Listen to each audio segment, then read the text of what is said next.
Yes, we're going to officially open the Pupil Services meeting. Mr. Dalton, thank you. And now to you. Thank you. We begin with public comment section on agenda items only. Public comment on agenda items for the Pupil Services Committee meeting. Give you some instructions. Persons wishing to make public comment on agenda items were required to properly register prior to their designated start time of tonight's meeting at 6:30. When public commenters' names are called, I ask that they please approach the podium and begin by stating their first name, last name, and municipality. Public comments are limited to 3 minutes per person. The 3-minute time clock will be projected on the screens located throughout the room. The board asks that all commentary be directed to the board as a whole. Public comments may be interrupted or terminated if the commentary exceeds 3 minutes or if the commentary is obscene and or threatening in nature. All persons attending this meeting are expected to conduct themselves with decorum and civility. In addition to refraining from abusive and profane remarks, please also be respectful of all persons at public comments, including those comments and opinions that differ from your own. Distracting and disruptive behavior or other actions which interfere with the orderly conduct of this public meeting will not be tolerated. I will now call the first speaker who checked in, and that would be Judy DeFonso.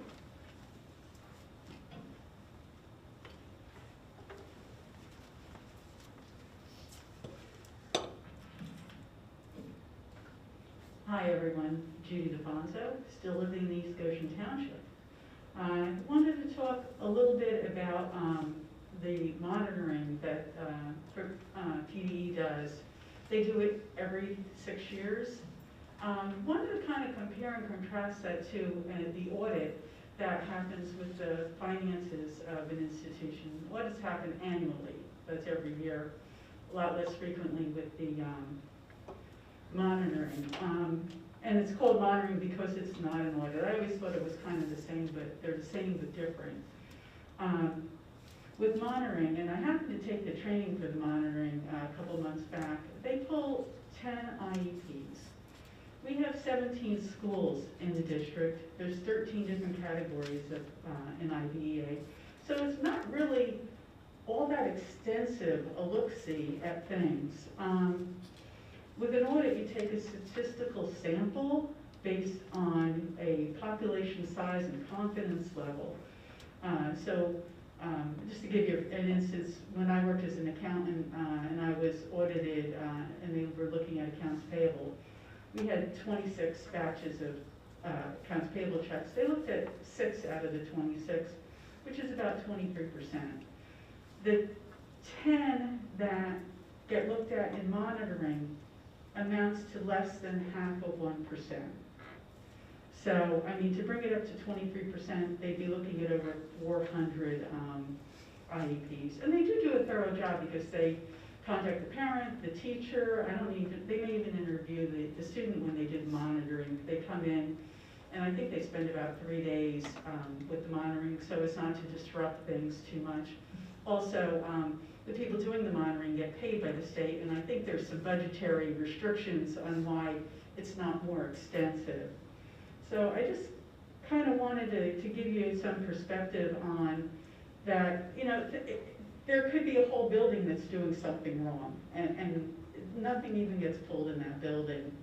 And it's really a matter of the parents coming out and expressing that, you know, hey, this doesn't look right, more so than it being caught by what PDE is going to be doing. So again, I just wanted to give you some perspective on the difference between an audit, because I know you guys attend the property and finance and they talk about the audits versus the monitoring that happens with, you know, every 6 years with special education. And don't get me on gifted. Gifted is a whole other thing. They have one person working gifted for all 500 school districts. It's kind of crazy. I don't know how often she gets to look at things. So anyhow, thanks. Bye-bye.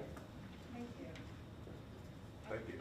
I would say that there are two different supervising bodies, the auditing and the monitoring, and they're looking at different, they're not looking at the same thing, which is why they're different. So they're totally classified. You can't, it's like comparing apples and oranges between an audit and a monitoring visit.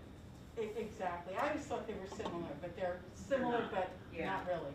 Thank you. Thank you, Judy. There are no further comments. Okay, thank you, Mr. Dalton. With that, can I get an approval on our minutes? Yes. Yes. I have no other people. They'll have to vote if we have to vote on it, you'll have to leave the people. Okay, so we have 2 yeses. And now I'm excited because we have a special presentation of the special ed with attendees that will be presenting, who will introduce themselves as they come up. So looking forward to that. Take it away. All right. I'm not on. You did tell me to turn it on before I started speaking. I will introduce those that will be presenting with me when we get to their slides. We will be presenting on special education in the Westchester Area School District for this current school year and the previous school years. Right, first to start, a picture of our Pierce Middle School students enjoying their day. Just wanted to start with that because as we go through the presentation, everything that we'll talk about is for the children, for the students. So a little bit of overview of special education here in the Westchester Area School District. This slide is a breakdown of the number of IEPs that we have in each of the classification categories, totaling 1,948 current IEPs in the district. That is an increase in the number of IEPs over the years. And just to give you an idea, in the 2019-2020 school year, we had about 1,800 IEPs. So that has gone up about a little over 100 IEPs in the past couple of years, and we do continue to see that trend as we've talked about in the past. Here is a slide on the number of staff that we have working with our students. All of these numbers do total 307 district and contracted staff that work within our programs. And as we go through the next couple of slides, we'll talk a little bit more on the different responsibilities and how our programs are staffed with these numbers. All right, some highlights that have occurred over the past few years in special education. First, I would like to start by saying Dr. Ranieri had done quite a few presentations on how the district had been classified as being significantly disproportionate, specifically in special education in the categories of identification of African American students with an emotional disturbance and the number of our Asian students who were located in our special education classrooms for more than 40% of the day. She presented on all of that, and I'm happy to say that because of the supports we have put in place, we are no longer disproportionate in any area. So it started, in order to be considered disproportionate, just as a reminder, you need to be at least 3 times something, so in this case, like using identification of African Americans as emotionally disturbed. You need to be 3 times more likely for that to happen to you based on our numbers within our district. So if you were an African American student in our district, you were 3 times more likely to be classified as emotional disturbance than in other categories, just to give an example. So in the 2019-2020 school year, we were disproportionate in that area, African Americans that were classified as emotionally disturbed. In the 2020-21 school year, we were disproportionate in the placement of Asian students in the regular education classroom, less than 40% of the school day. And in the 21-22 school year, we were disproportionate in both of those categories. So when you're disproportionate, you are required to review your policies, your procedures, your practices, to really take a deep dive into what you're doing and see what can and should be changed to correct that. You are also required to put aside 15% of your IDEA funds to support changes in your district. So over the 3 years, 15% of our IDEA funds did equal approximately $800,000. So during that time, we were able to do trainings on equity, specifically bringing in the Tyrone Howard group. We've had teachers attend conferences. We've also had our school psychologists attend a training at the Chester County Intermediate Unit on the impact of culture and how it is affected and impacted in the identification process for students. We've also done some social emotional learning, specifically with restorative practices, trauma-informed care, personalized learning, bringing on more mental health specialists, and also bringing in more behavior supports from the CCIU, from Aviana, who's a contractor agency that we work with. And because of all of those great things that we have done, all those practice changes that we've made, and just bringing this really to the forefront of everyone, we, for the past school year, were no longer disproportionate in any area. So that was great work to not only the pupil services team, but the entire school district, and really working towards that goal. The other point of pride that we have is we have closed out our special education monitoring. So last year we were monitored by the state, as Judy says, that it does occur every 5 to 6 years, once every 5 to 6 years. So last year we were monitored.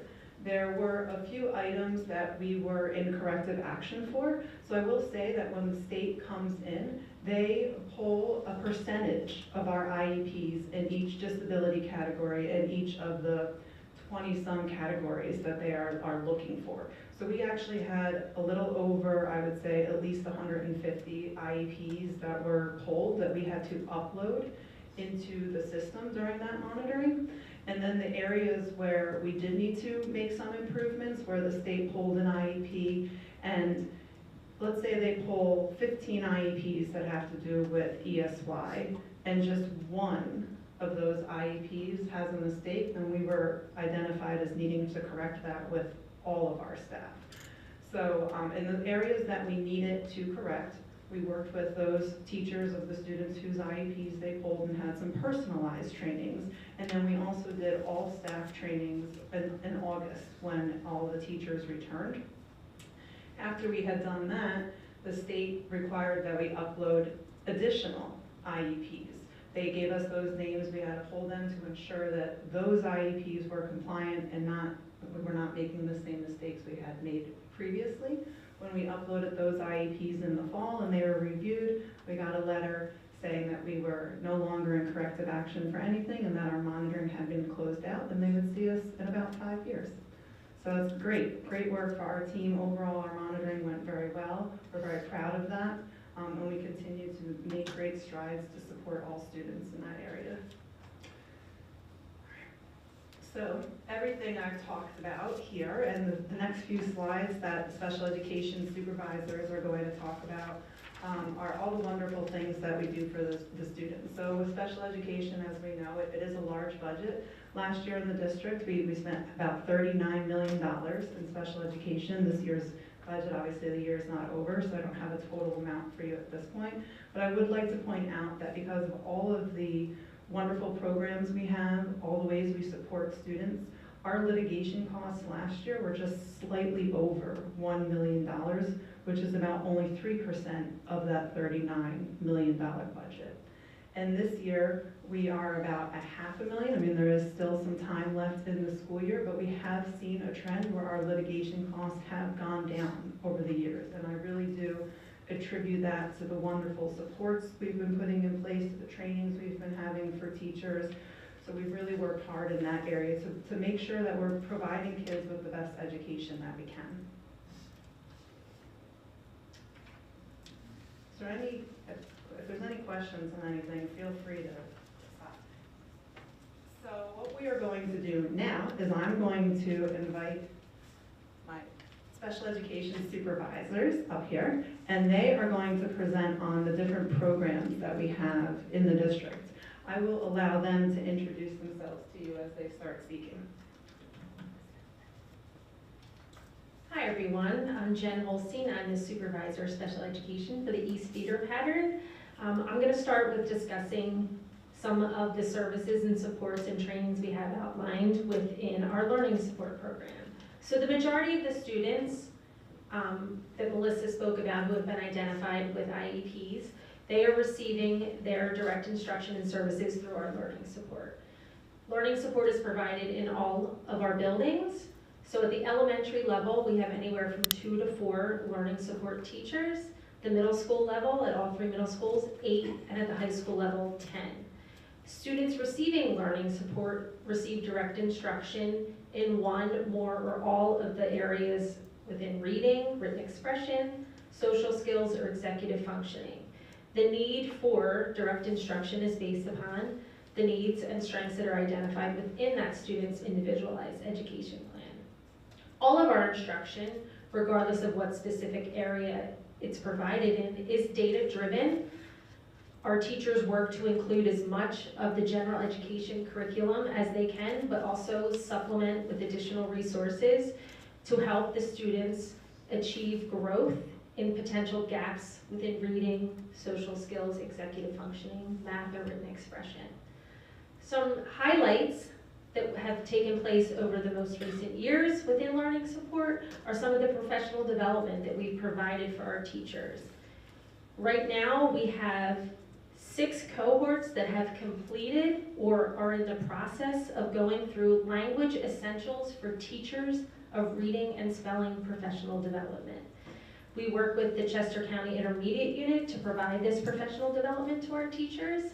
It focuses on providing teachers instruction in strategies that are grounded in the science of reading.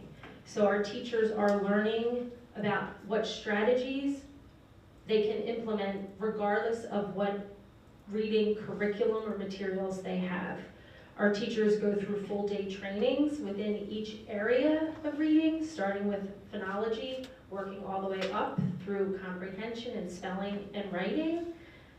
After they complete the one-day training, they have coaching sessions with the Chester County Intermediate Unit, and then rally sessions where they come back together and collaborate with one another to share on instructional practices that they've applied, assessments they've been able to give, and the progress that they're making with their students. To help support in their instruction, we also provide additional professional development around utilizing various progress monitoring tools in all of the areas of instruction within our learning support program.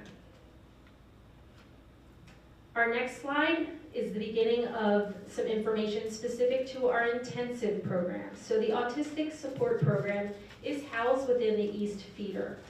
We have 7 autistic support classrooms at the elementary level. 2 classrooms at East Goshen, 3 at Exton Elementary, and 2 at Fern Hill. Fugate Middle School, we have 3 autistic support teachers for students grades 6 through 8, and at East High School, we have 2 teachers. Additional staffing within each of these classrooms include paraprofessionals, as well as the addition of registered behavior technicians, which we started adding this school year.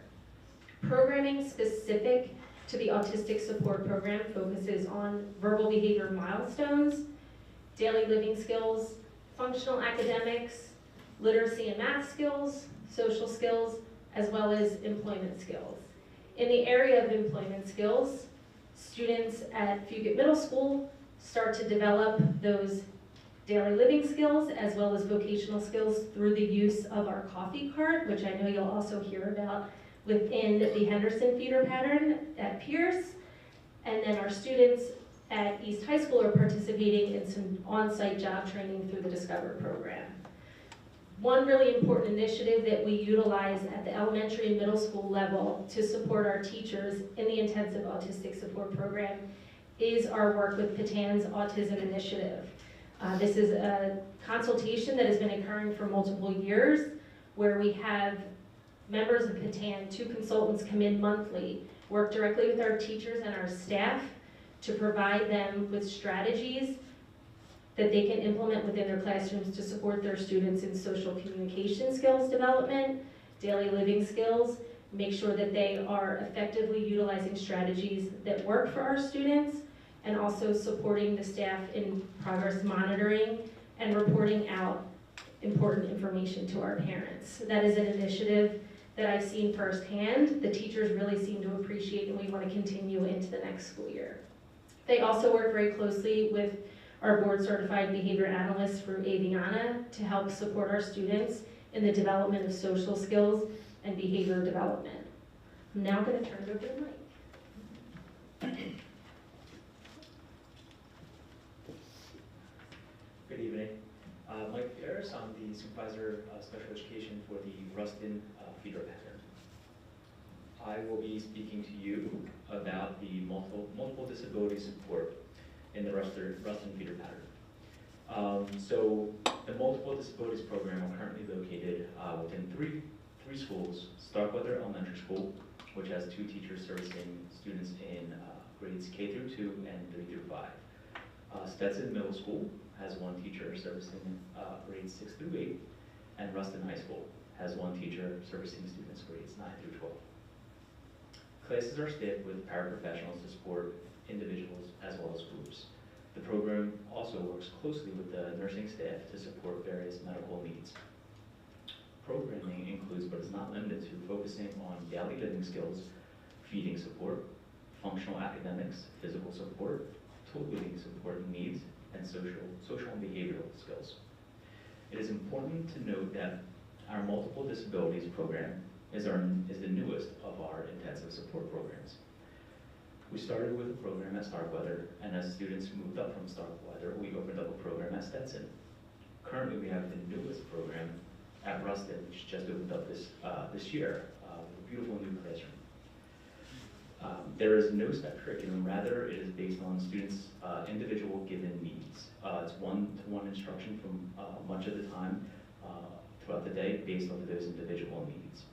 Students will go into the general education classroom in elementary school for morning meetings, as they would go out for any area during the school day in middle school and high school, where they would benefit from that curriculum, with supports as needed. Some of our students go out for electives, while some of the electives are brought to our students. It's also important to note that we also have a coffee cup within our programs as well. At this time, I'm going to pass it over to Mr. Dacus, who will talk to you about his programs. All right. Hearing all the other good things going on from my colleagues maybe reminded me of something, that in each of these intensive programs, every student actually is attached to a regular education homeroom. So it's really important to notice that these are intensive programs, but all of our students in our district have a homeroom teacher, a general education homeroom teacher. Why that's important is everyone is included in a class to some extent.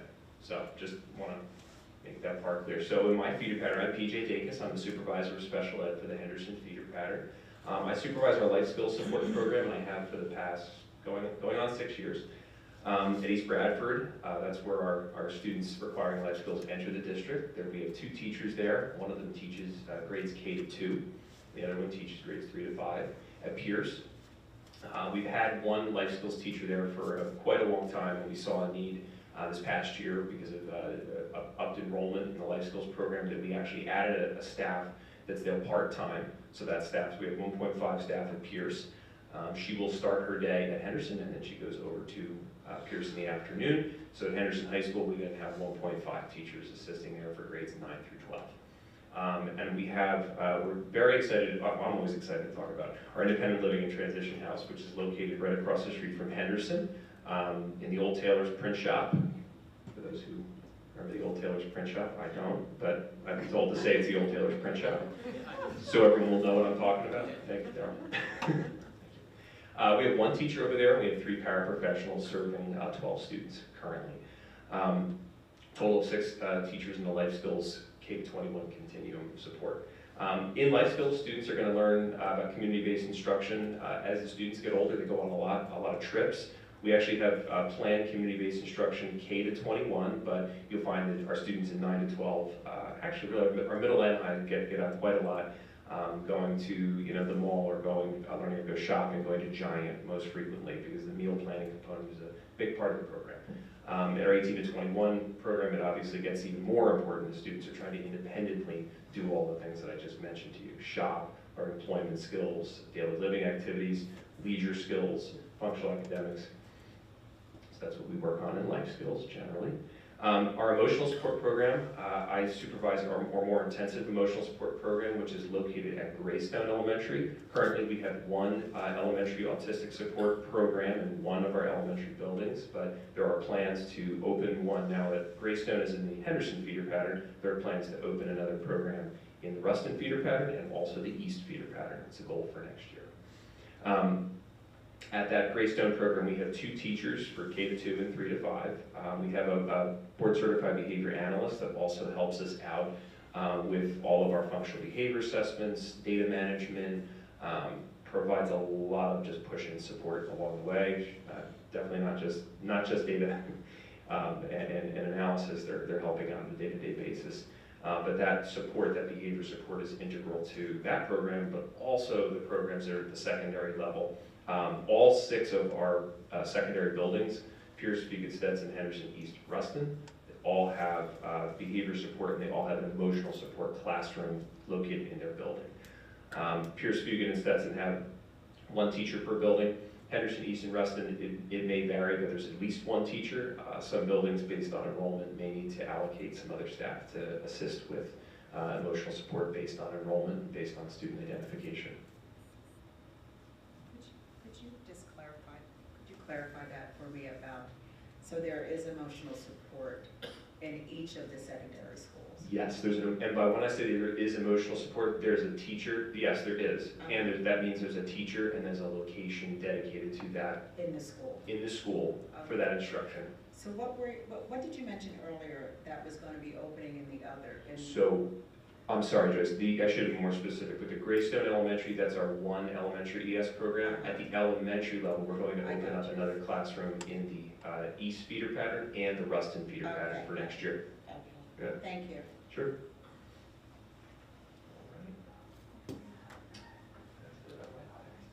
Highlights. All right, so now that you've heard about all of our wonderful programs and what we're doing, we just thought it would be fun to close out with some more fun pictures of our students. So the one picture you see up there is our Henderson High School Unified Bocce team. We do have a unified bocce team in all 3 of our high schools. However, I would like to say that our Ruston team was the Chester County champs, and they did participate in the regional activities last week, the competition. They came in 4th out of 8 teams, so it just missed the podium, the way I like to say it. So, better luck to them next year. We will be starting also a unified track program at Henderson High School. We do have the Special Olympics coming up for our students May 5th at the Coatesville Area School District. And something else that we're very proud of that all of our secondary schools have that we get a lot of public comment on from students and parents are our Best Buddies programs at each of those schools. So you can see there that East celebrates differences. That is currently their fundraiser. They are selling that on a shirt for their Best Buddies. There is a Best Buddy event for Fugate Middle School coming up at the end of the month. They're doing bingo. So we're just really proud of everything that we're doing, and we're having a great time doing it. So I hope you enjoy hearing from my team and myself, and if you guys have any questions, we're happy to answer them. I have just one question. PJ, the emotional support that you mentioned, is it itinerant support, supplemental, or? So ideally, we're fading to an itinerant level of support. What often happens is that the student, and this isn't every student, it's most times, professional experience, if a student is exhibiting some behaviors that they need to get like a baseline, we need to have more time with them. We have them transition to the classroom, and they spend probably 2 to 3 weeks more in a more, I'd say, heavier supplemental, like 40% to 50%. I think you know what I'm talking about with that, but more of their day in emotional support to build some behavior momentum, build some success, get them confident, and then we slowly move students out to a more itinerant level of service. So that's the goal. Perfect, thank you. Melissa, not for this evening, but perhaps in the summer, when we're doing an update overall, it would be interesting to find out of the the students who get to be 21, or when they age out of this program, at whatever appropriate time, and they've done independent living and transition, how many of them are able to live independently, or in a group home, or with their parents? Because knowing families with children who have gone through programs, they're very happy till they're 21, and then there isn't so much around for people who are over 21 but still have developmental needs. Mm-hmm. So I'd just like to find out. Sure. And one of the, I mean, we can break down those numbers specifically, but one of the areas that we really work with families is, as you just said, Sue, it is once they get to 21 and into adult programming, Right. the resources tend to drop off quite In a every bit. county, in Mhm. every county, everywhere. It's just something that we sort of took care of in schools till 21. And I know the IU has a program for people who are 21 and older that meets certain needs of socialization or perhaps job training, but they're still hard to find. Mhm. Yeah, so we do, I mean, like I said, I can get that specific breakout. We do really work with our families, really starting at the elementary level, to start, even though it seems like it's a ways away, we start having those conversations now because there is a long wait list for services as well. 21 and Mm-hmm, mm-hmm. Are there other questions from the board? I have one. Thanks. Yeah. Hi. Wonderful presentation. Having had two kids go through stark weather, can't say enough about the integration of the children into the general classrooms. It's an amazing part of the experience for all of the students. But thinking about that, you know, we got the statistics here on teachers and classrooms and the programming, right? But a footnote is for paraprofessionals and the registered behavior technicians. But especially for the kind of integration that we see in stark weather with the MDS students, that's a very physical job, and it's not the teachers necessarily who are doing that, right? It's the paras and the aides who are really making it possible for those kids to enjoy the general education experiences. So I am just curious, and if this needs to be a follow-up, because I realize you don't necessarily have the numbers, but you know, how are we doing in that space? I know finding those kinds of resources has been challenging. We as a board have done some things to help make those positions more attractive for employment. And I just want to make sure that we're doing enough in that space, because having that kind of support is really important for all of these programs. I was saying that we could do that in another presentation, talk about that, as well as the over 21. I think they would be good topics to tackle. Yeah, I mean, currently, at least when I made this slide, we had 144 special education paraprofessionals, but as you said, Ms. Walmsley, it's difficult to find them. Yeah, and I guess like the nuance of what I'm asking is, I get how many we have in total, right? But like, how's the distribution? Do we have enough of them in the buildings? Are we able to move them around as we need? So just, all right, thanks. Okay. Melissa, I just want to commend you and your team. They were awesome. The presentation, this is one of the best presentations we've had on special education. If not the best. So I want to just kind of applaud you.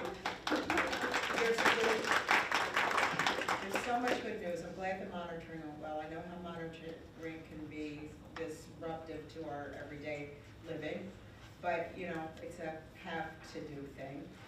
So congratulations on getting through the monitoring. May 5 years go slowly. So, you know, when they come back, you know, we'll all be retired. And also, I'm really happy about the disproportionality being out of that. Yeah, because that was such a big concern, and how we progressed through that.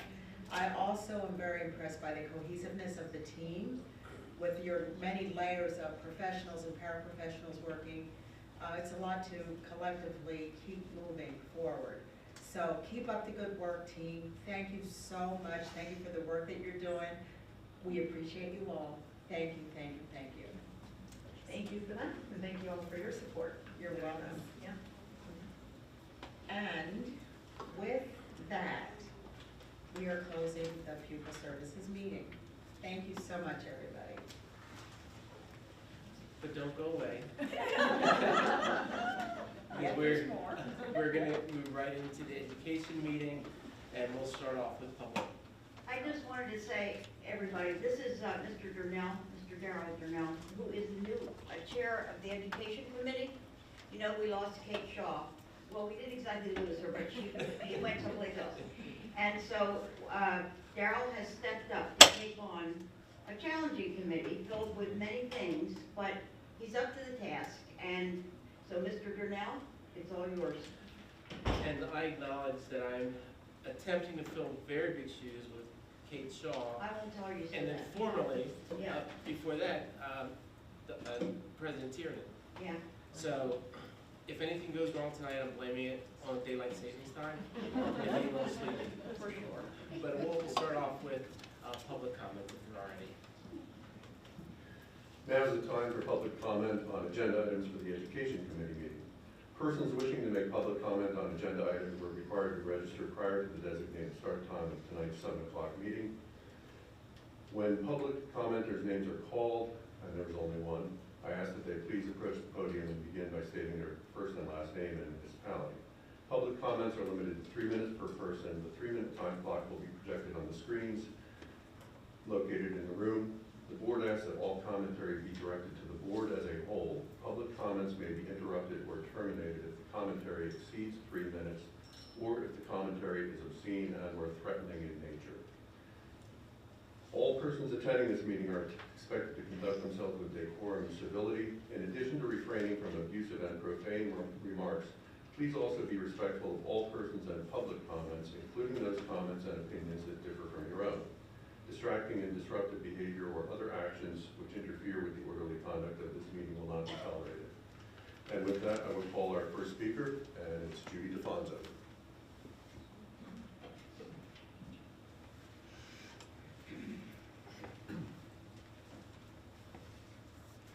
Hi, I didn't move out of East Goshen since, 35 minutes ago. Judy DeFonso here. Wanted to talk a little bit about artificial intelligence. I had read somewhere that AI had actually passed the medical board, so in theory, we could have an artificial intelligent doctor, and I also looked up, apparently they've also passed the bar exam, so we can have an AI lawyer, and I was gonna make a joke about, maybe, getting AI, saving a couple bucks, rather than having a person here. I mean, you look for ways to stretch the budget. Academic integrity definitely is something that you need to focus on with what's going on with, bots writing papers and whatnot.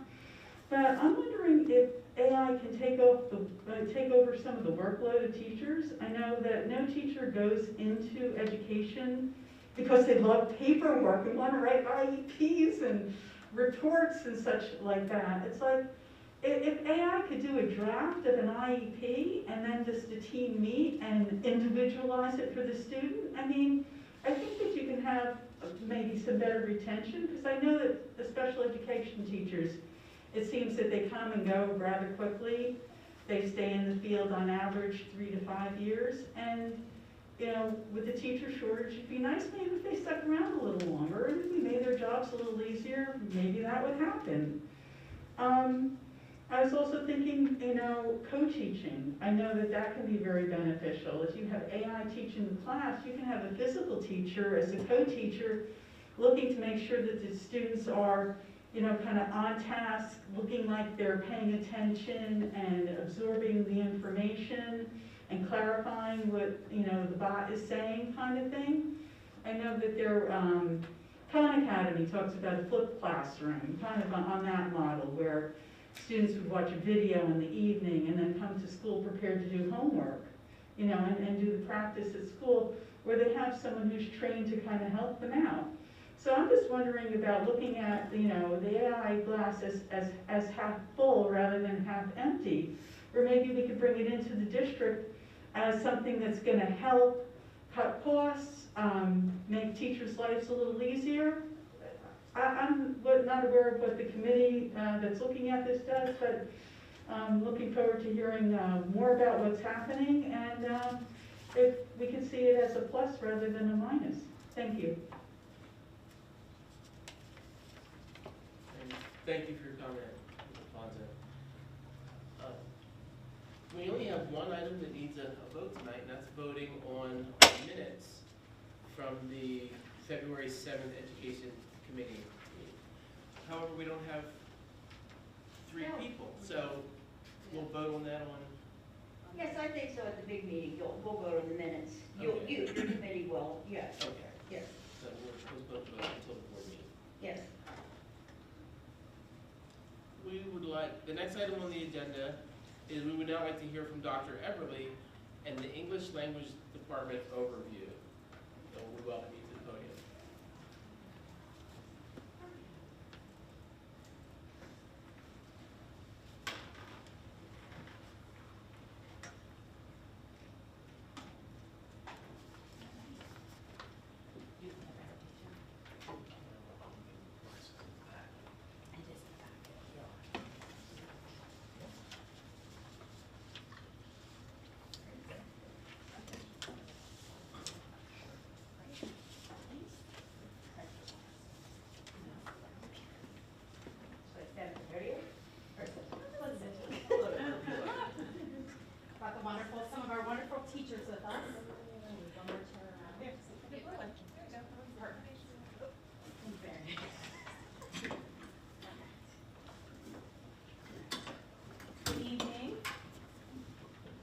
evening. For those of you that don't know me, I'm Dr. Rebecca Everly. I am the Assistant Director of Elementary, and I also oversee the K-12 English Language Department.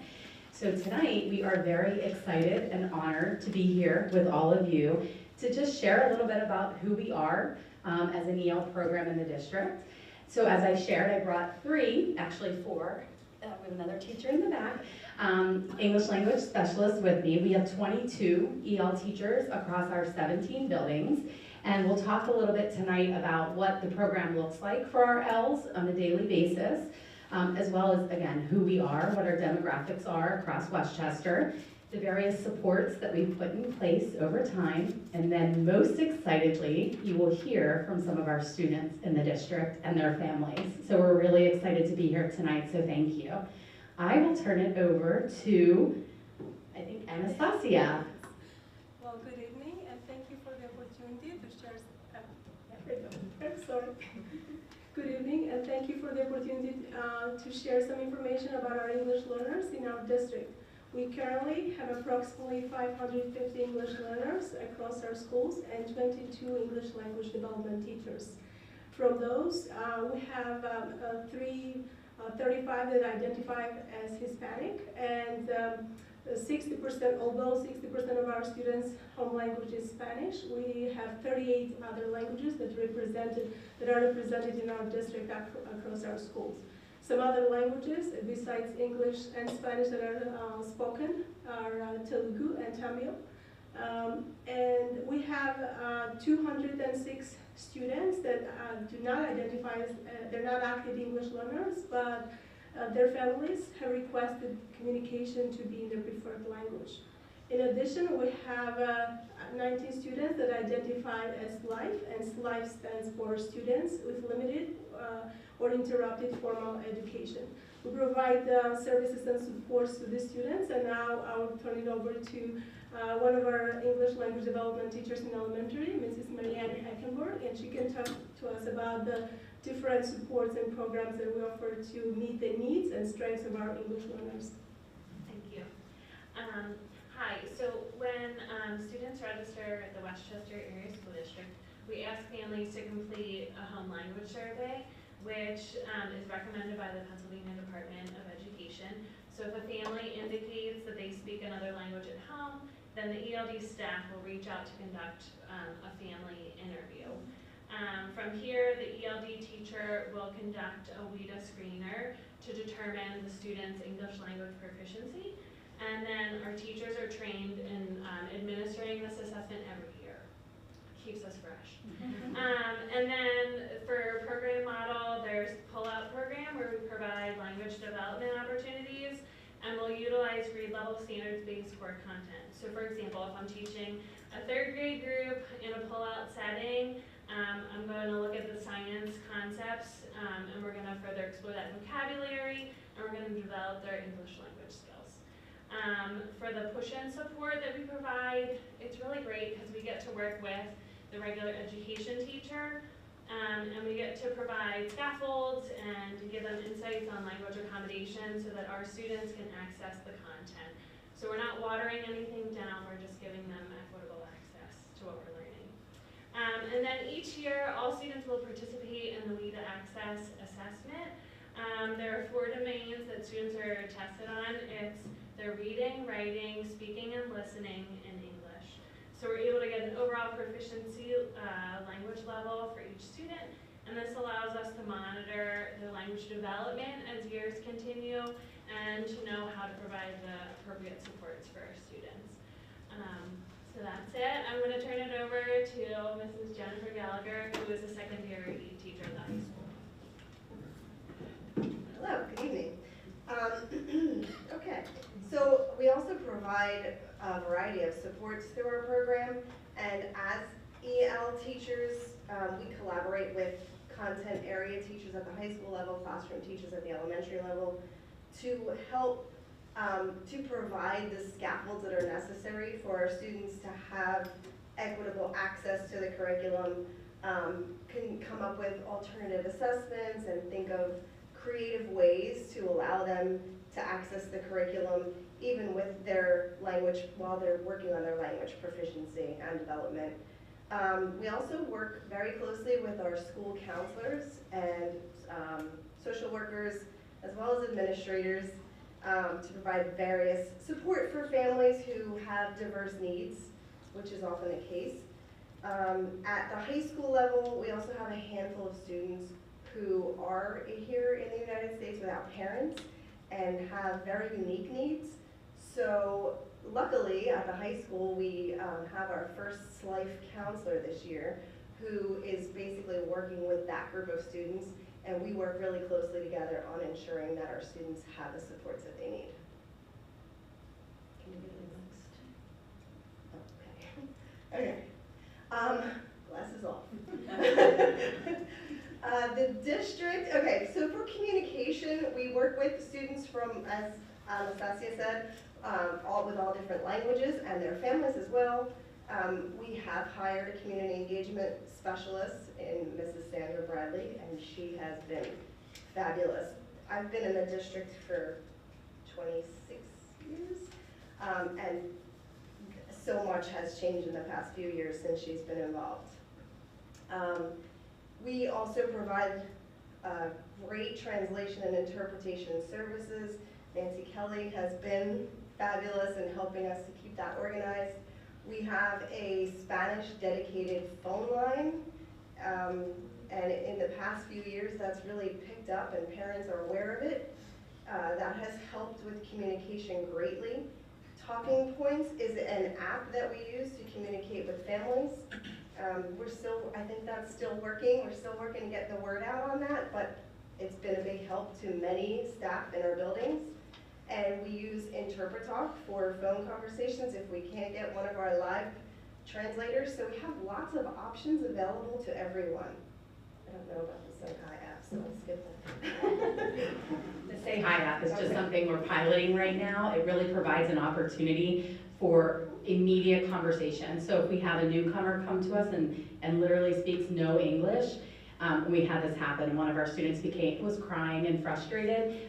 Mr. Wagman was able to help us where we had to say a hi app, and we were able to communicate directly with her, and it helped just tell us she was just sad. She missed her mom and she missed her dad, and she wanted to call home, and so they were able to have that conversation. So it's something we've been piloting, and it has been approved, right, Michael, that we'll be having iPads in our offices, which will allow our secretaries and office assistants to have a direct one-on-one conversation in any language, which will be really helpful. So thank you for that as well.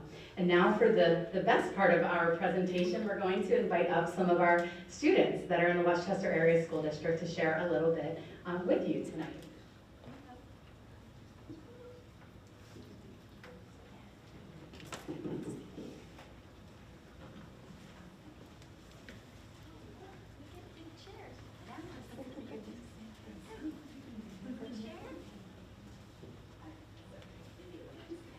I'm Jackie Pascali. I'm an elementary school ELD teacher over at Mary C. House. I've been there about 9 years, and I brought some students with me and their families. My students, the two students you see here, I'm going to let them introduce themselves, right? Javier, can you say your name?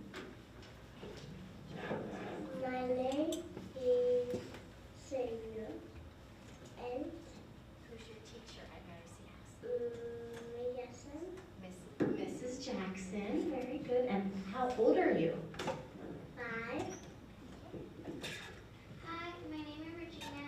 I am 10 years old. I'm in Mary C. House. I'm in 5th grade, and I'm from Mexico. So Regina has only been here 7 months in the United States, and as we can hear, her English is excellent.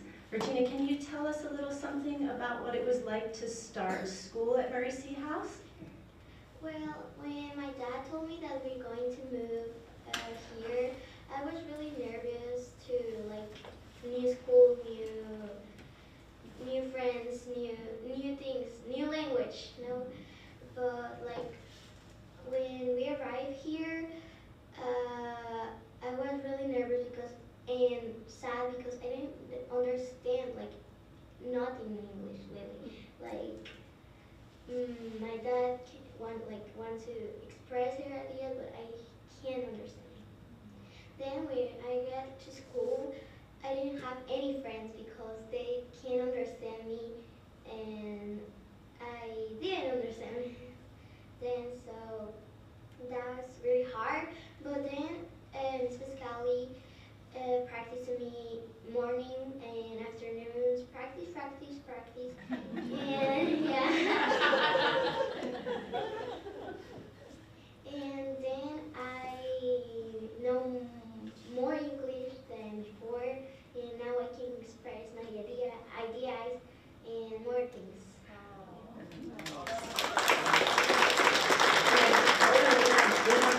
Over here, Rena's going to introduce herself. Hi, my name is Manuela. I'm 7 years old in Mary C. House. I'm in first grade and my teacher is Dr. Cease. My first day of school was really hard because I couldn't understand nothing, but I can't stop thinking how Miss Pascali helped me that much, and I don't know how I got it really fast because she helped me, and that was really good. I bribed them with cake for all of you on your way home, right? And then, you want to sing a song for us? Yeah, all right. You want me to sing with you, or you want to do it yourself? You want to help or no? Solo. Okay, you start off. I like money, you like money, money, money, money. This is the night. 1 cent, 5, diamonds, 10 cents, and a quarter. 5. Good.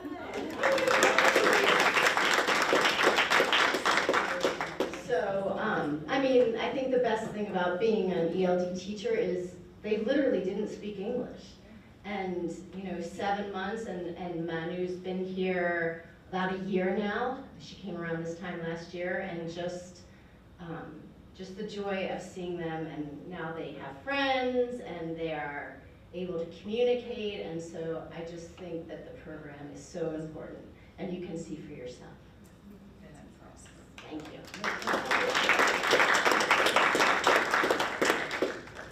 We also have the honor to have tonight one of our English learners in 11th grade from Rusty High School. I'd like her to introduce herself and talk a little bit about her experience in the English Language Development Program, and maybe just discuss or go over one of our recent projects and what she liked and she found very effective in learning new language content and technology skills, and also having the courage to come and present and speak in another language. Hi, 晚上好. Good evening. I'm glad to have an opportunity that I can share my experience. My Chinese name is Jingyi and English name is Angela Lin. I'm a Ruston High School student. So there was so many activity and project I have been done this years, and I was very enjoying in the ELD program, getting to know many people from many different places and cultures. They also speak different language. For example, I was been doing like my identity, my superpower this years. It's very grateful and meaningful to me because we practice a lot of language, technical skill, and presentation skill. It has offered an opportunity for us to think and reflect an aspect of identity and how to use as strength rather than an obstacle. For example, it helped me to realize that I can be a duly certified teacher one day. Yes. I was very enjoyable to solving the math problem, and I like to. So in the outside of school, I also joined the tutoring to teach Chinese to others. So I will be very proud of myself. So when we move from a place to other new place, it's very different and difficult to me because I kind of start over. I know Chinese is very different, and I did not know like how to speak English first time, so I kind of like nervous and be shy. I also like don't have many friends because I did not know like how to conversation with others. But right now, I feel like proud of myself because I know more like a lot of English and I know how to conversation. But like for the speaking part, I still like need to do some work. But anyways, So Ginny, what was one aspect of the project Identity, My Superpower, that you found very valuable, or you found that you enjoyed? I would say like this project is have like let me know many different like symbol. Let me know like the symbol can represent like different things. For example, can represent different cultures, different family, and different personal stuff. So otherwise, will be like I will be very proud of like share my memory or share my like experience with the classmates and then getting know better of others. Thank you.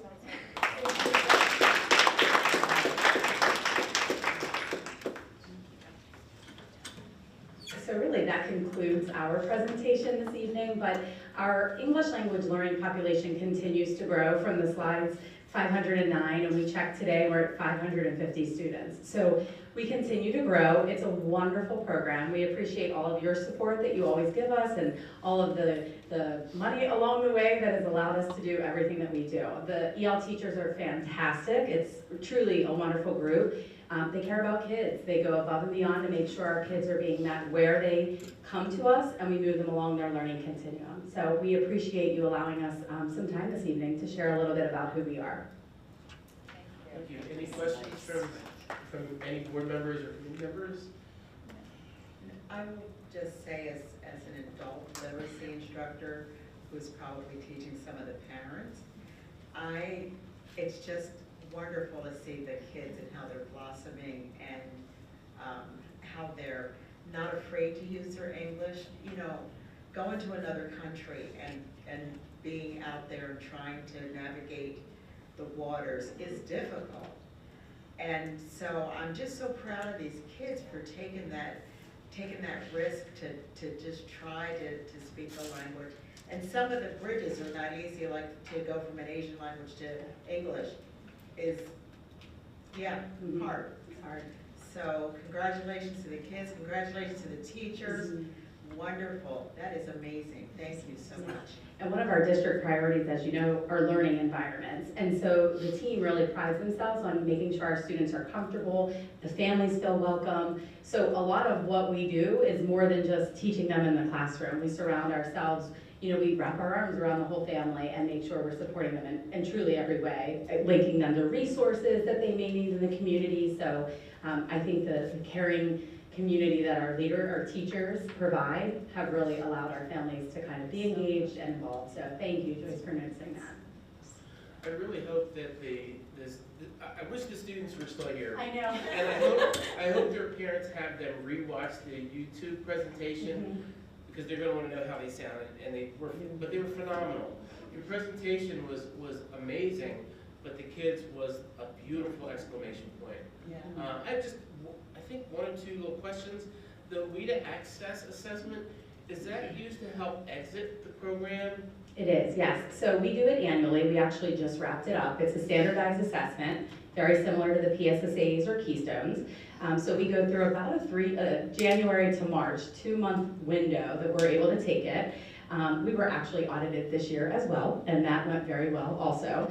But yes, so they get on those 4 domains, reading, writing, speaking, and listening, and they'll give us a score essentially. And then once you have that score, there's like an algorithm, but it does allow you to reclassify. So that's the only way we can reclassify a student. Reclassify is exit a student out of the program. And I love that there's a life counselor at the high school. The whole presentation is so consistent with our mission of being diverse, equitable, and inclusive. I just see this program as removing so many barriers that students from lots of different walks of life come to us with. I appreciate the academic supports, the emotional supports, and again, just to emphasize the kids. I hope I got the names right. Regina, Manuela, Javier, and Ginny, I believe was the last young lady that spoke. You know, your presentation was really good, but when you just started speaking from your heart, you can see how well you're doing. Yeah. And I'm always impressed that, you know, you may not feel the confidence that we see, but you've got English down, you have Chinese down, you're so far ahead of so many students, those of us who struggle with just English. So commend yourself for what you've accomplished and keep up the good work. And just planning to become a teacher and give back and like the other, to help other English learners and other students as well. So. And she could be a candidate for our seal of biliteracy as well, that we talked about a few meetings ago, which would be great. Any other questions or comments from anybody? I have a comment. Very impressed with the presentation. Of course, all of you seem like you're excellent people, very dedicated, very passionate, and that is great. The children, the students are the best always whenever we have presentations, and we thank all of them. They did an excellent job, and it shows all of the hard work that you've done with them. But one thing I really enjoyed hearing was the community piece, because we are all about community, and it seems like you've tied that in really well. So I thank you for that. Thank you for all of your time. Thank you. Thank you, Dr. Thank you so much. And next we'll move on to Mrs. Bailey, who's going to review ChatGPT. And I'll admit, to me, artificial intelligence sounds like a roller coaster because it's exciting, but it's scary.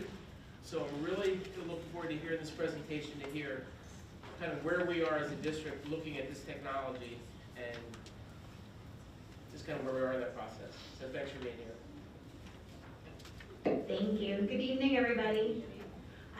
So I'm Kara Bailey. I'm the ELA supervisor here, and with being in charge of English language arts, one of the things that we started to have conversations about in our department, but then as an education community really as a whole, is artificial intelligence.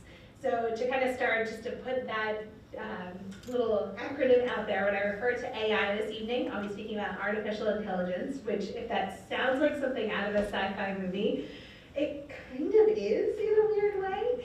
It is what you think of when you think of artificial intelligence. It's a computer that can think and create human-like responses, and it's become a part of our world. And ChatGPT is the most famous of those. I've been referring to it almost as like the Kleenex brand of AI right now because it's the most popular, the best well-known, the most used.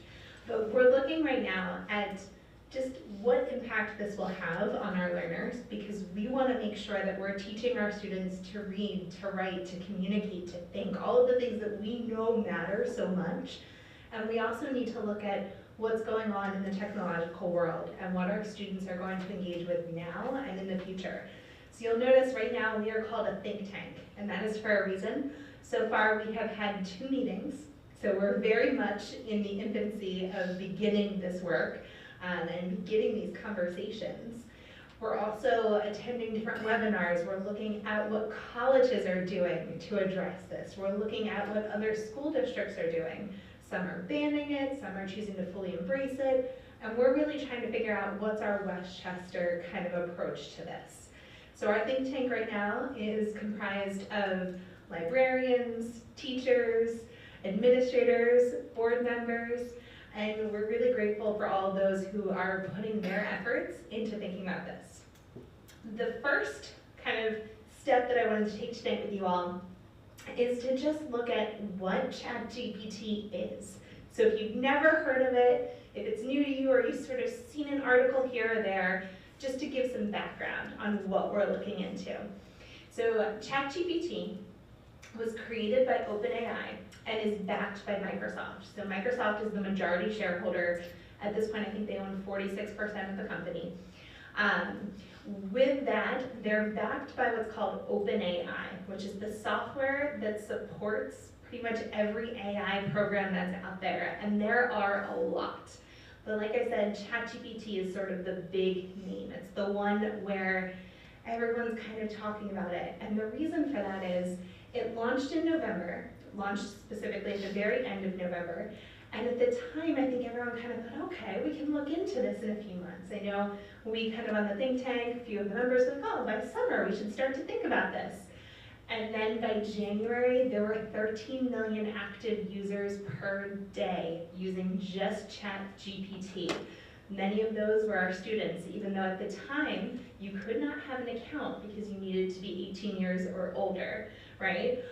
Since then, ChatGPT has changed their regulations, and now if you are 13 or over, you can have an account, which that change happened even between our two think tank meetings. So that was news to us at our second think tank, which just goes to show how quickly all of this is moving. We know that future iterations are coming. Right now, it's OpenAI 3.5 is the name of the software, but OpenAI 4 is anticipated to be out and being used in the next 2 weeks, with OpenAI 4 on the horizon after that. So we know this is moving quickly, and we want to stay involved and engaged in the conversation while making sure that we're meeting the needs of our learners. As far as what ChatGPT can do, so it's called ChatGPT because it engages in conversation with you. You could just log on and choose to have a conversation with ChatGPT if you wanted. Of course, that's not what most people are using it for, but it is an option. What it does is it will create a very humanistic response for you. So you can ask it a question and it will write a response. It could write you a meal plan. It could write you an email. It has a plethora of original text it could create. And it's account-based. So if I were to log onto it and ask it the exact same question that Dr. Reynolds can ask on an account that she has, we would get 2 completely different answers. And that answer wouldn't be searchable on the web. So we wouldn't be able to go to Google and say, where did this response come from? Now, ChatGPT has a limit to what it knows.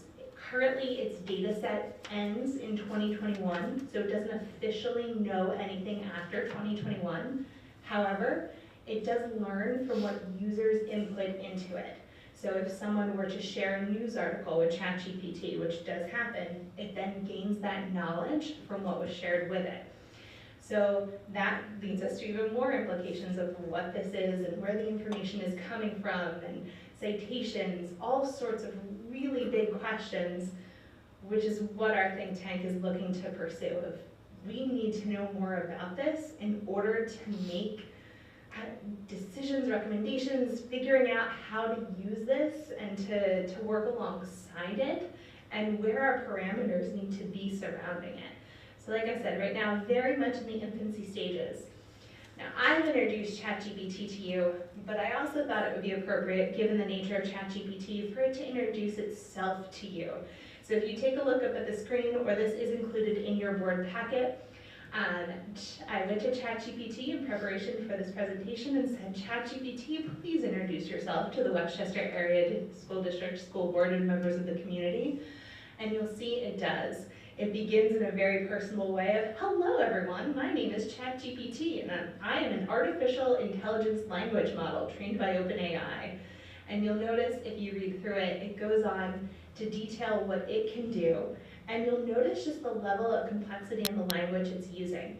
Now this is on my first ask of it. If I were to take it a step further and say, okay, could you specialize this more for Westchester Area School District? Or could you add something about what you can do to benefit education? It could add those things as I continue to refine it. So it continues to build based on what you request of it.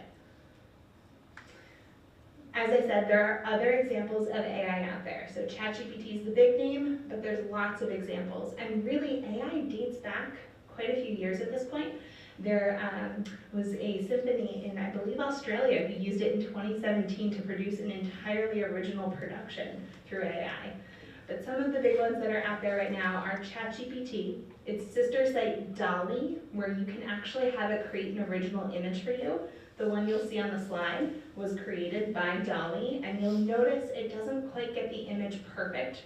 I requested a robot in a classroom drinking a cup of coffee, and you'll notice the words on the kind of chalkboard in the background aren't really words, and the robot doesn't have legs, but it does get a pretty cute original image to be able to put into a presentation.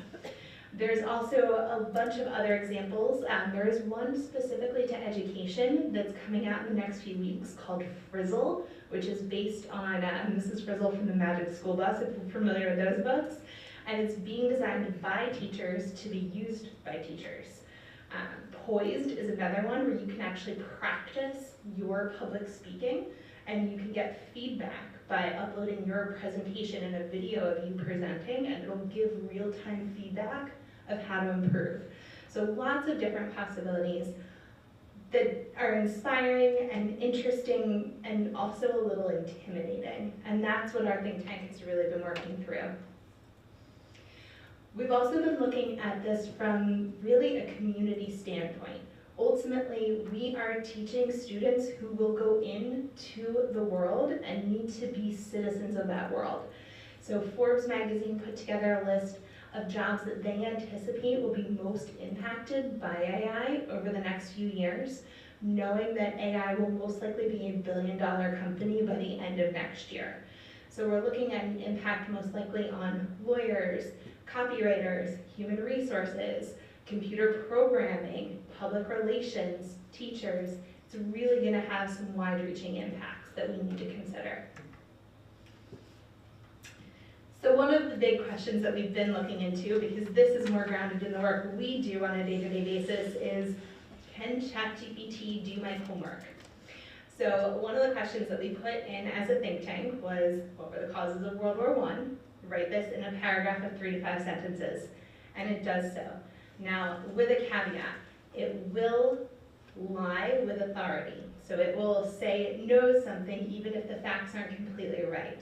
So you do still need to spot check it and make sure that everything is accurate, but it puts together a relatively nice paragraph. Now, if you were to ask it something more up to date, something about current events in 2023, it might not be able to do this. And it might tell you, I don't have a knowledge base, or it might be able to learn from what's been entered into it and address it on a really substance level. It also can be creative. So if I ask it to rewrite this same response as a poem, it can do so. And I could even then prompt it to make the poem a certain number of stanzas. I could prompt it to write the poem in the format of Edgar Allan Poe, and it could write it in his voice. I can ask it to write a speech on this topic in the tone and voice of Ronald Reagan, and it can do that because it has that whole data set of knowledge programmed into its database. One of the things that we really are looking at as a think tank as well is that humanistic piece, because we know that we teach people, we teach kids. So one of the things we engaged in conversation on at the last meeting was I shared with them that I had asked it in preparation for the meeting to write a thank you note to the participants of the think tank, thanking them with gratitude for coming to the meeting and mentioning when our next meeting would be and the list of resources. And it was able to craft a pretty nice letter, which you can see on the next slide. But we talked about, does that remove the humanity piece? And where do we need to step in there? And how much should we modify? I will share with you, it was somewhat humorous. 2 people who know me well, when I sent out the email, noticed that some parts were probably modified, but even they struggled to figure out which pieces of that writing were mine and which pieces were from ChatGPT, which causes another realm of concern and another realm of questionings and wonderings to think about as we move forward with this work. So where are we now and where are we going? Those are sort of our big questions, right? So we've only had 2 meetings so far. We met in February, we met in March, and as I shared between those meetings, ChatGPT changed their regulations in terms of 18 and older, now 13 and older can have an account. What we're really focusing on to start is what ChatGPT can do and familiarizing ourselves with that. One of the sessions that I attended from University of Pennsylvania, they really stress that we need to know what this can do. We need to know what our students are interacting with in order to be able to think about what place it serves within our institution. So we really wanted to ground our first couple of meetings in what this is, what it can do, and just think and talk and process through that, because it's exciting, but it's also scary. And we wanted to really give space to talk those through in a safe environment, to be able to have great discourse. And we also wanted to look at what the place might be for us to think about this within our district, which leads us to our next steps, which you'll notice we aren't 100% sure on where we're going at. We're really thinking this through at this point, and we want to take the time to do that. In our next meeting, which will be April 3rd, we're going to start to break out into work groups to look at things like academic integrity policies and what this means for that. Citations. We have a lot of librarians on our think tank who want to really explore the place that that will have in this work. We also want to start to look at how this could be used by teachers and students, but also where our limitations are with that and where we need to set boundaries around it, so that we're making sure that things are being used appropriately and in a way where we're really working to continue to educate our students, because that's our big goal. So I don't know everything about ChatGPT by any stretch of the imagination, but I welcome any questions you might have. Mrs. Bailey, I really appreciate that we're at the very beginning of this. That this isn't something that we're rolling out in classrooms next week or next month. So I appreciate that's the stage that we're in. Are parents, any parents, a part of the think tank? Not as of yet, no, but we are looking to expand that as we move forward. We sort of responded to how quickly this was moving, much quicker than we anticipated doing so, and maybe would have even felt comfortable doing, but it's just changing so quickly. We wanted to get this work up and running, but that is in our plan. You're able to, I Googled ChatGPT, and they will let you try it for free, and I tried it, and it's a little freaky. I asked it, can you give me some free resources I could use to teach executive functioning skills for 5th and 6th graders? And it gave me a really nice list of 5 free sources that I will use, in my job. And I was impressed with how quick it was and how thorough it is. But like I mentioned earlier, it's scary. I just want to make sure that it's safe. You mentioned the integrity aspect. You want to make sure that the students are doing their own thinking, doing their own creating and writing. That's also important, but I'm glad that even at the beginning of the stage, that's something that the think tank is already wrestling with. And just to add, the district is doing the right thing to evaluate it. You're aligned perfectly what industry is doing. I'm doing this at work now. We're evaluating AI and machine learning. We see value in many places, but no different than a school district. You have restrictions, parameters need to be built around it. So we see the advantages, but the challenges of how to control it and how to really build it into the program. But I think you're doing the right thing by gathering information, continue to evaluate, and you're aligning with everybody around us. And I think we'll learn from outside of districts too on how it's being leveraged and used in industry. And I think the school district can gain some value, maybe on some synergies there too. Is ChatGPT, is it free? So it is free. They offer a paid subscription as well, which is ChatGPT Plus, but that doesn't gain you any additional features. It just gets you in if the system is overloaded. So because there are so many active users, there are times of day where it might say, oh, there's too many users right now, you cannot log in. And if you have the Plus subscription, which I believe is $20 a month, unless they've changed it, then you can get it. Are we doing anything at the district level to monitor access of it, block access of it? This might be a Mr. Wagner question, but thinking about the fact that we are still forming our thoughts on this, our policies on this, right? Obviously, we can't necessarily control what happens outside of school hours, but are there boundaries we can put in place now during school hours? So we actually met on this on Friday after we found out about the change from 18 to 13, because we were caught a little off guard by that switch. So right now, we are asking teachers to halt using it in the classroom, and we're gonna put together sort of a permission so that parents are in the loop if it is being used in the classroom. Much like we would with any other software, we wanna make sure that parents are involved in that decision and have a say in how it's being used while we're still formulating and don't have an official policy. Have we thought about any communication to parents and the community about it to say, you know, this is obviously something we're talking about, but as the age of access has significantly changed, you know, be aware of how your children may be interacting with it, how they might be relying on it to do that homework. But just for them to understand that this is another variable now on top of all of the other ones, might just be a nice partnership opportunity for us with parents. I thank you. That's an excellent point. A couple of issues. It is available to 13-year-olds with parental permission. So I've already reached out to our technology pool council to get some guidance, although this is brand new. This is a brand new legal landscape, but it still has its foundations in many of the other things that we do around software that has age restrictions, and this is not really like software in terms of having commercial, intent.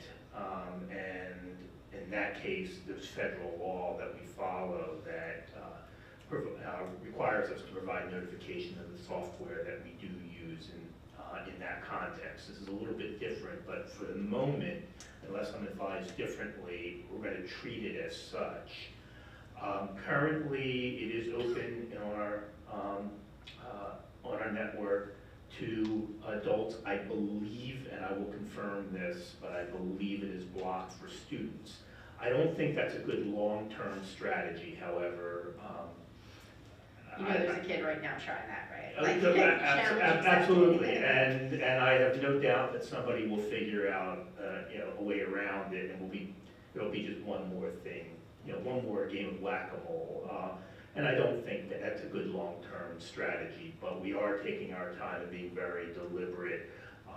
And I did want to point out something, just because it struck me that while this learns, it lies authoritatively, and it takes input that may or may not be accurate, may have an agenda. I think this is just one more example of why we need to teach our kids critical thinking skills.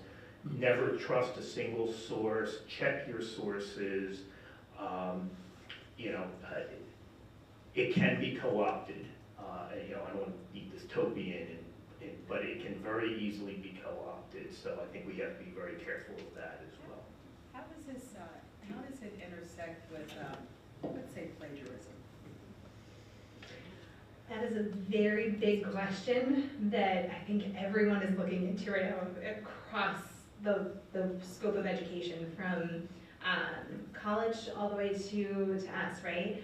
I know on the webinar that I attended from University of Pennsylvania, they were really speaking to building it into the syllabus of each course, and that each professor was sort of taking a different stance. A lot of professors are asking that you cite that you used ChatGPT to influence, either to build ideas or to write a portion of it and to highlight what was written by it.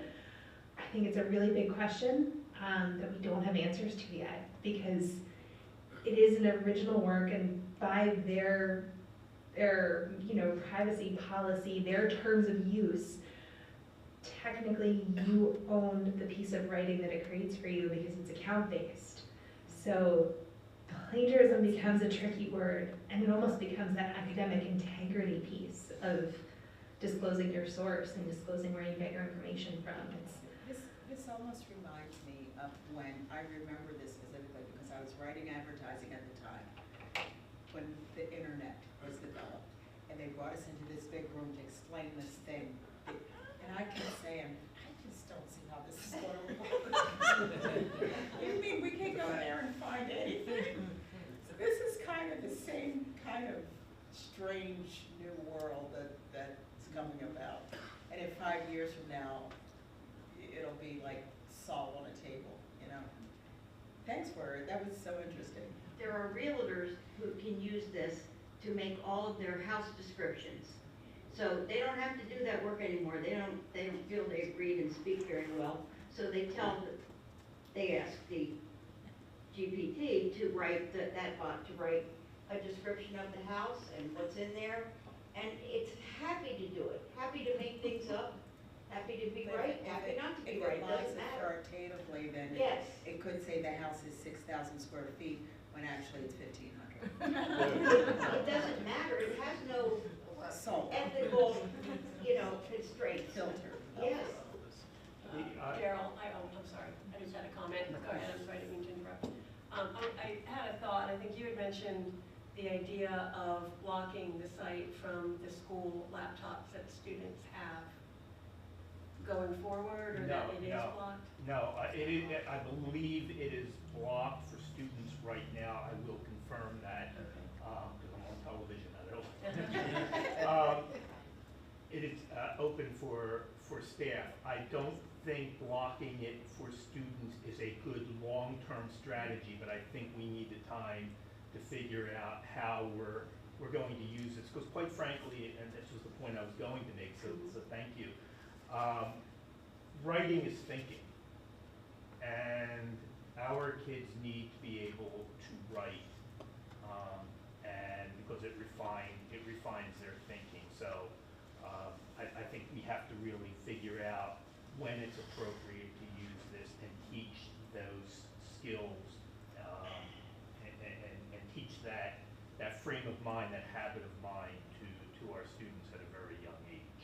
And another thought, and I'm sure I'm not the first person to think of this, is that by having it blocked, you're really creating a have and have not situation. Correct. Where students who do not have computers at home, that they can go on to use it for homework or writing an essay, are at a strong advantage over the students who don't have computers. You are absolutely correct, and that's one reason why I don't think it's a good long-term strategy. So that brings up an interesting question. So like a Chromebook at home, are those VPNing into the district when they're in use at home? Yes, Okay. they are. They're running through our filter. Okay, perfect.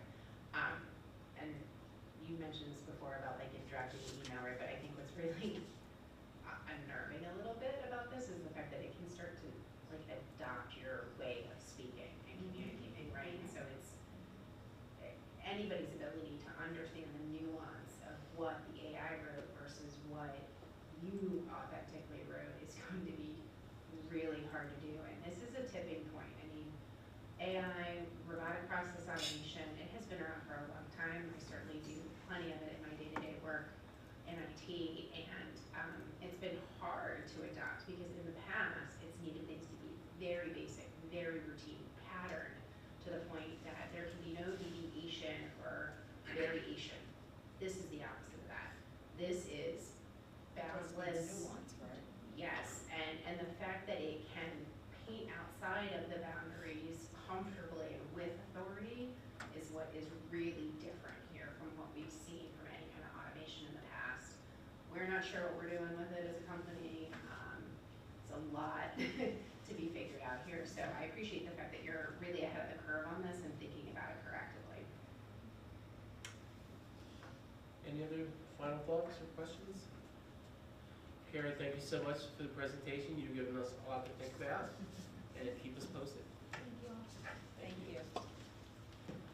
And finally, Dr. Reynolds is going to be sharing now she's going to review the survey results from this year. Thank you. Before you is a follow-up for our survey results that we administered to our families, our teachers and staff, as well as to our students in the fall. And we plan to have a follow-up survey in the spring. That'll come later in April. This is a point of practice that we've had in the district for a number of years. So we wanted to make sure that we had an opportunity to review highlights from the results from our fall survey. To that point, we want to make sure that we have some comparisons that we shared from you from last year. Our timelines were different, but our themes as far as our questions were very similar.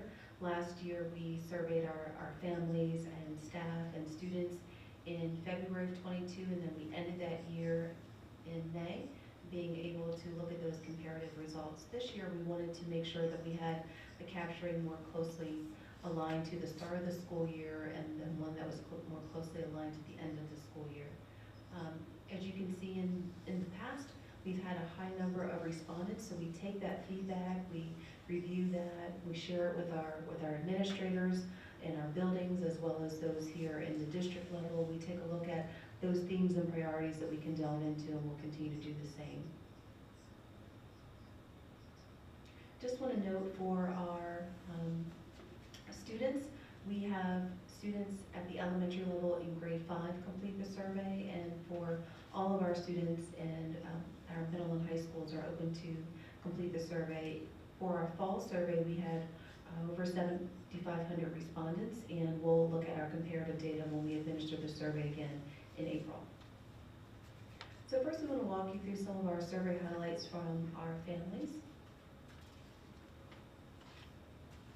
The first slide that you see before us, we asked the question, I'm satisfied with the learning experiences my child receives.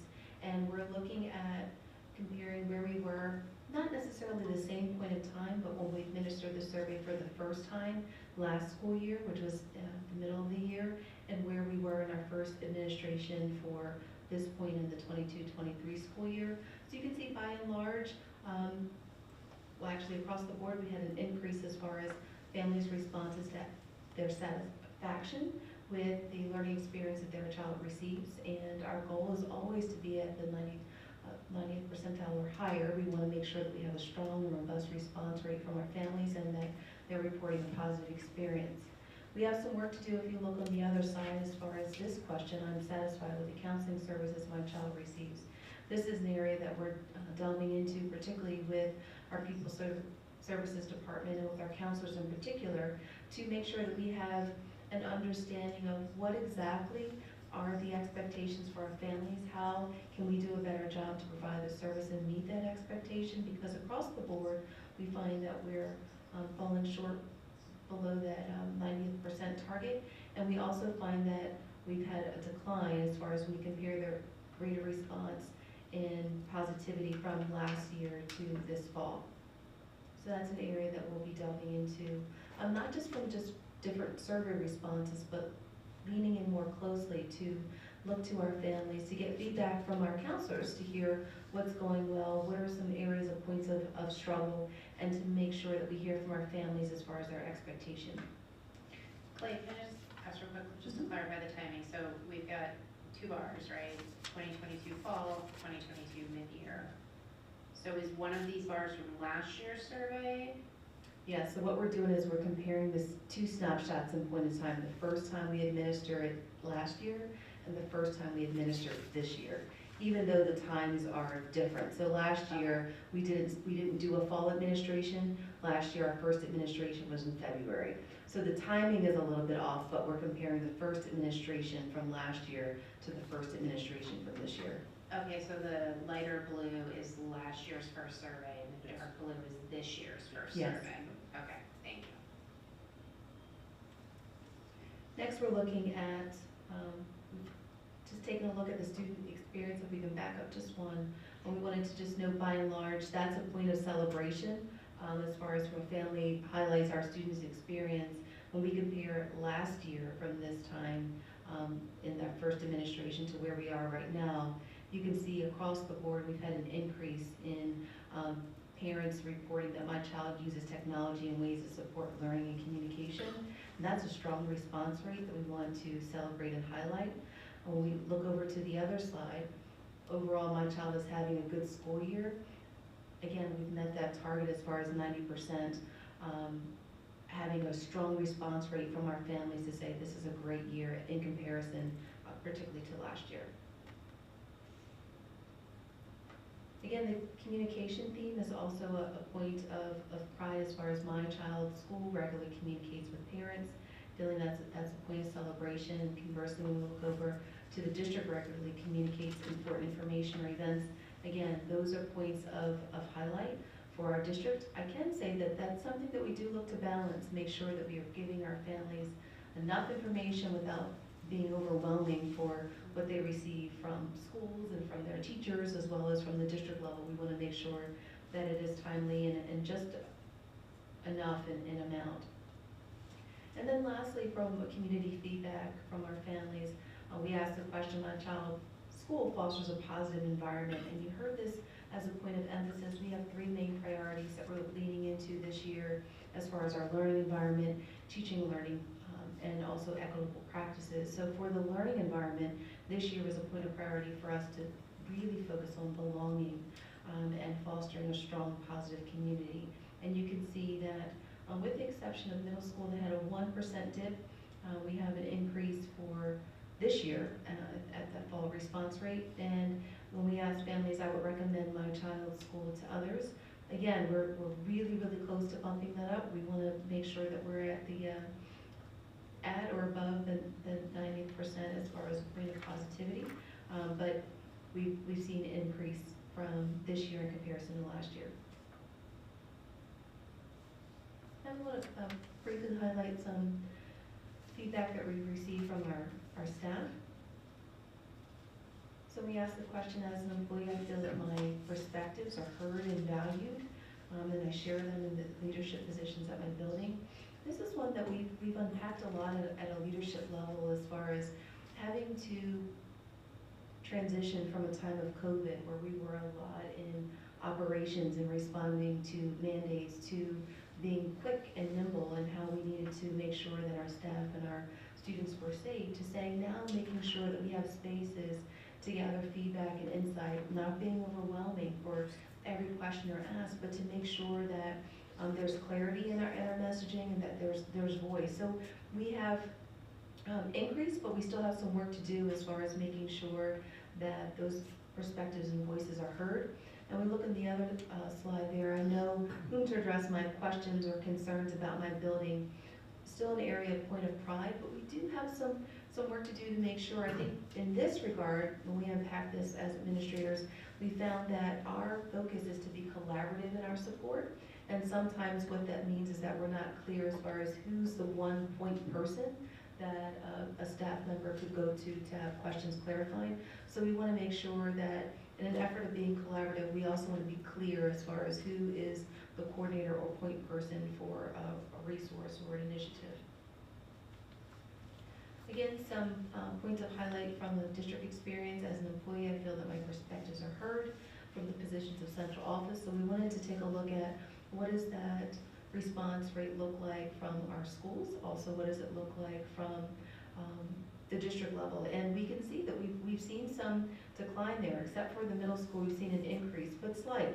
In some cases, we've had 3%, in some cases a little bit more. We've had a difference of 7% as far as non-school buildings. So that's a point of emphasis that we want to continue to lean into as far as what is the difference between school and district? How can we be targeted and supportive in our messaging and making sure that we have voice?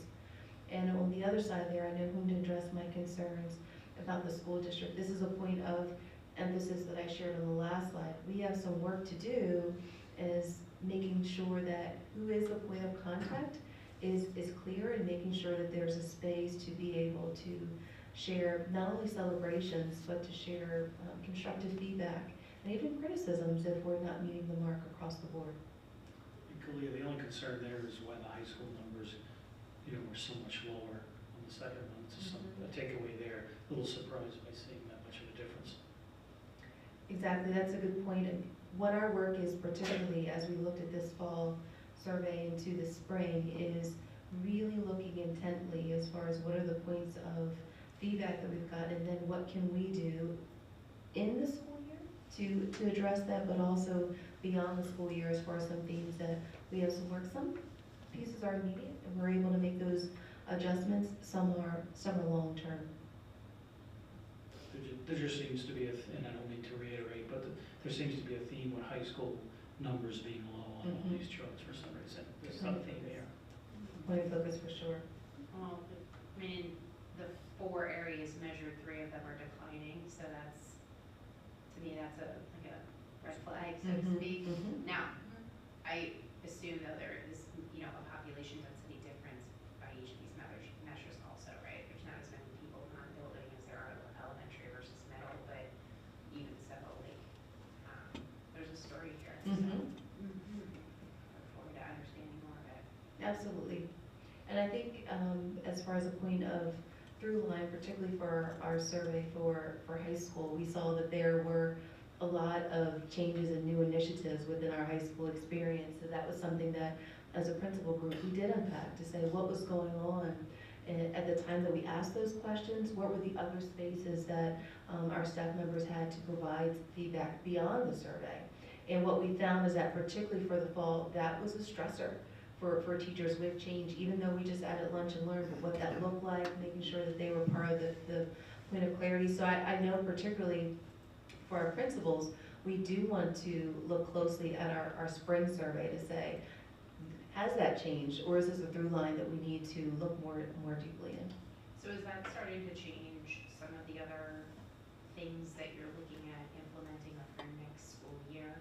Like, are you able to kind of apply some of that learning already? Maybe not overcorrect since we don't have the spring results yet, but maybe be mindful of that fall feedback. It is. I can say particularly for a high school, because scheduling was a big priority, one of the things that we adjusted is our approach for how we're messaging and making sure that there are multiple opportunities, and we're adjusting the modes for how we're sharing and inviting teachers to give that feedback. So just for our mid-year check, what we're looking at now as far as a draft change in our schedule is making sure that teachers had an opportunity to have the information first, to sit and discuss with their colleagues, to then be before their administrators in small, intimate groups, and then have that during faculty meeting discussions. So what we heard from teachers is that we need process time. We need time to sit with this and to be able to make sure that we're clear about what's being asked of us, and give us some time to unpack that in multiple spaces. So we heard that. I think our principals did a great job of saying, whoa, what's going on with these numbers? And then leading in with their staff, and we took their feedback, and we are trying to your point, mid-course correct within this school year. We don't want to wait to say, well, we tried and we were wondering, and now we have April and we're crossing our fingers hoping for the best. There were intentional practices that we were able to engage in during the course of this year. Does the nature of the survey allow for other anecdotal feedback, other people that want to provide substantive examples of what they need when they get, especially, I would say especially a dissatisfactory result? There's open responses to this as well, yes. And that is something that we do share, for sure. Move on to the last point for staff as far as our community. Our school district creates a sense of belonging for our teachers and staff. And again, this is by and large an area that we've seen increase across the board, except we did see a slight decrease again at the high school level, 3 percentage points, and also at the elementary level. So we have some folks that we need to just be intentional as far as how we're leaning into those spaces and creating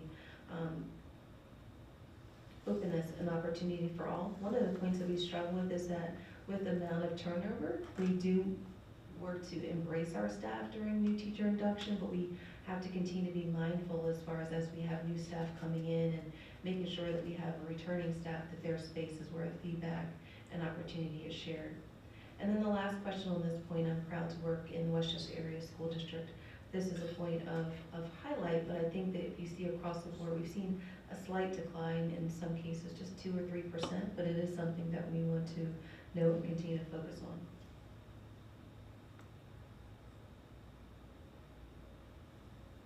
As we transition to our students,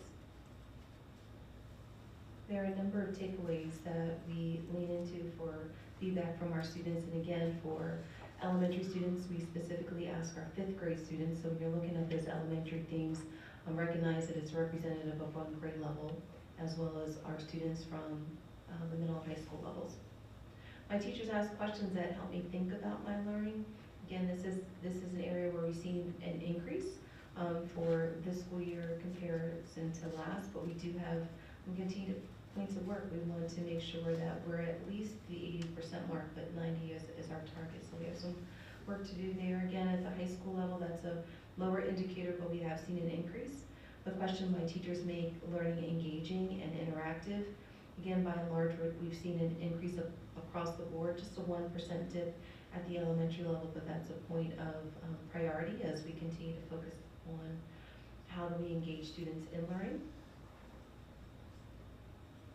This question as far as how students are engaged in completing their homework and how they're engaged in their clubs and extracurricular activities, and this is a point of focus for the amount of times, also for the number of clubs that they're engaged in. So we are looking for feedback from our students. This, again, is a priority area that we're leaning very closely into, particularly for student involvement in the comprehensive plan priority. So I know that this is an area that our principals continue to collect data on to say, how can we continue to make our areas of interest that our students are noting available to students, not only beyond the school day, but within it. If we look at the theme around communication, these are points of highlight as far as my teachers clearly communicate expectations for learning. Across the board, we've seen an increase for our high schools, and I think that that's a point of celebration as far as having those learning expectations and outcomes be clear. At the middle school, we've seen just a 1% drop, and across the district, we stayed consistent. And I can access my teachers when I need support with my learning. This is again an area that is high, and we've seen an increase or about the same as far as teachers knowing that their teachers are available to support them and to engage them in their learning. And then the last one, as far as a community point of feedback, I can identify who to go to when I need to talk about my feelings at school. This has definitely been an area, particularly in the fall, that our schools spend a lot of time on, particularly with understanding safe to say, who are safe adults, who are the resources that we have available to our students in schools. You can see that there's an increase by and large across the board for each area, but we still have some work to do to make sure that we're consistently at or above 80% and definitely reaching that target of 90%.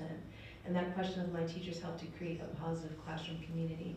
That's been a point of focus. We still have some work to do. You can see some decline, particularly from our high school and our middle schools in particular. And I think this is something we started to get feedback from as we were lax in some of our policies during the time of COVID. Students have responded to that as far as not having longer windows of time for completing assignments, making sure that those rigors and expectation return to pre-pandemic levels. There was a response to that. So we definitely want to lean into that more closely, but that's feedback that we heard from our students, particularly from our student leaders when discussing with our principals. And just our next steps, as I pointed out, this is a point of focus. We've had 2 touch points for our district survey last year. We wanted to do the same this year. We'll have an opportunity to lean in more closely, not just from survey responses, but from unpacking that as we close out our response rate for our families, for our staff, and for our students when we have our spring survey later in April. Any questions? Any questions or comments from anybody? Yeah, I have a question around that last set of charts. So my teachers helped create a positive classroom community. What you said makes sense, right? That things have shifted, right? And that can change the tone in the classroom for the students. I'm just curious though, in collecting the information, was there any context given to what it means to have a positive classroom community? Or was that just subjective to the person answering the question? To the person answering. Mm-hmm. All right. Perception is reality. So Yeah. the student doesn't perceive it, you know. Yeah, I'm It's just, a broad question. I'm curious because like, you know, I think, you know, what you said makes sense. But then they said that, you know, they feel like they know what the expectations are, right? So I find those 2 things a little bit disjointed then, because if they're clear on the expectations, then why do they feel like it's not positive, right? So I'd be really curious to see how this turns out in the spring surveys. As we've had more consistency through the year, maybe it'll bounce back. If it doesn't, I think this is certainly a place where we need to dig in a little bit and foster that agency that we like to see in our students in terms of like helping us understand this from their experience and perspective. Agreed.